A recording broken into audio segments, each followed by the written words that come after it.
All right, despite efforts to protect many people from suspect or too good to be true vacations and travel, fraudsters are staying a step ahead. Okay, so before you book, joining us now live to talk about looking at planning a scam-free vacation. Jake Moore joins us. He's the global cybersecurity expert from ESET. Jake, thank you for joining us this morning. So let's talk about this here because we've had many instances that we've been reporting on of people, being ripped off, paying for weddings or, glorious trips overseas just to find out they're not really there. So what are a couple of red flags right away, especially online, when it comes to protecting yourself and your money? Yeah, so cyber criminals, as you can imagine, are very good at jumping on to the latest trends and timely trends as well. So, of course, right now you might be seeing other people on holiday. So you think, I'm going to go and see what I can do, maybe get a bargain because, of course, the cost of living crisis is hitting everyone all over the world. And so you might head to social media to start off with. But of course, that's where you might see a fake advert and these cloned websites that are links within social media.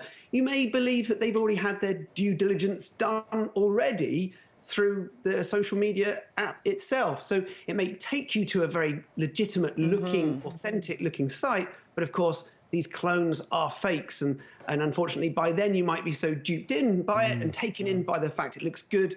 You might be then parting with your cash, unfortunately. Okay, so Jake, what are some of your top tips for people in terms of how to protect themselves when it comes to booking a vacation or a trip and how to kind of siphon out these fraudsters? Well, unfortunately, you shouldn't be going with your heart. It's all about going with your head and therefore doing loads of research. I personally love research and finding that best deal, but always making sure that it is a legitimate holiday. And so checking online, doing the reviews, finding what other people say about them, and not just on the site that you're on. Of course, those reviews could be fake. So it's all about doing research in multiple places. And don't pay with wire transfers or gift cards or something strange like that. Even I've seen scams trying to say pay in crypto for half-price deals. This is usually going to be a red flag. And on any site that you're on, check that URL. Make sure that that website you're on is actually the genuine site, because a couple of typos in there might be something that should cause you to think that it's a red flag. But of course, if you're so excited about going on holiday, you might not be doing that. So it's about taking that time, that extra 5 minutes might save you all of that extra cash. Yeah, you could be flushing that money away instead of enjoying a trip. Indeed. Jake, one thing I wanted to reference is double check if as a seller is it ATOL, ATOL protected? What does that mean and how important is that?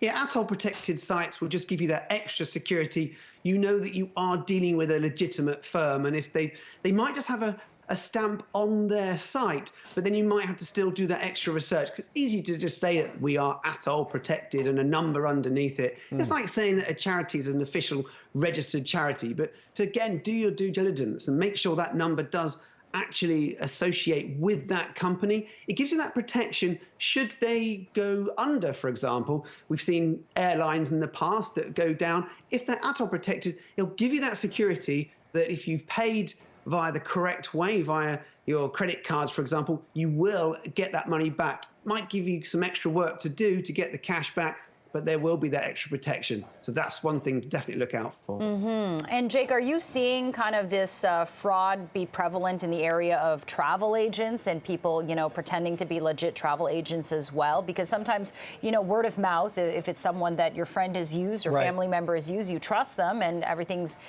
fine and dandy. But what are you seeing in that space?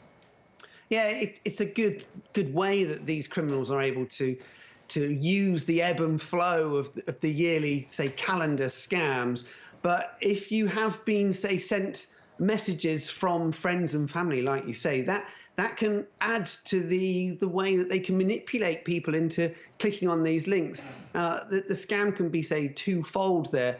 They can get into your WhatsApp messages and say, send this on to 5 extra friends and you'll get the deal. And if you get that from your friends and family, like you say, then you're more likely to trust it and then forget about doing the other authenticity checks, such as the URL, because you think, well, my friend sent this to me and I trust that person.